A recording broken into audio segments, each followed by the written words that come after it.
বিসমিল্লাহির রহমানির রহিম। গাইস, আসসালামু আলাইকুম। আজকের আয়োজন আমাদের জুনিয়র বৃত্তি পরীক্ষা।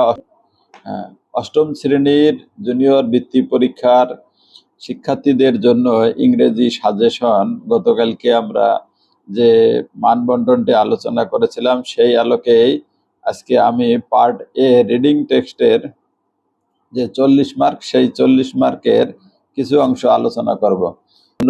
শুরুতে শুভ সকাল জানিয়ে শুরু করতে চাই। তোমরা তোমাদের যে সরকারি যে বইটা, টেক্সট বুক যেটা বলা হয়, সেটার থেকেই তোমরা বেশিরভাগ প্যাসেজগুলি পড়বে। সিন প্যাসেজ, যেমন সবাই পরিচিত আছে, সকলের পরিচিত নকশি কাঁথা, বাংলাদেশি কুইজিন, তারপর the word hygiene, health and hygiene নামে প্যাসেজটা আছে, সেটা তোমরা পড়ে নিবে।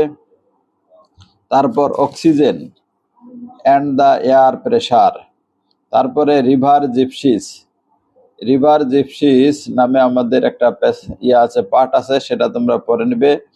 তারপর হলো এখানে আমি যে সাজেশন দেখছি সেটা 21 পদক উইনার।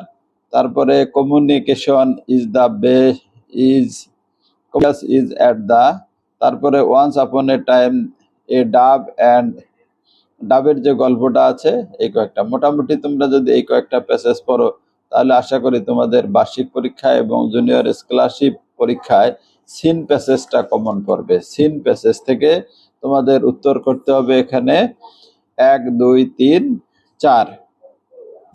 এই যে কয়েকটা প্যাসেজের নাম বললাম, এখান থেকেই তোমাদের সিন প্যাসেজগুলি আসবে। সিন প্যাসেজে আমরা জানি গতকাল কি কি ছিল: multiple choice question, answering question, fill in the gap, vocabulary, সিনোনাইম এবং অ্যান্টোনাইম।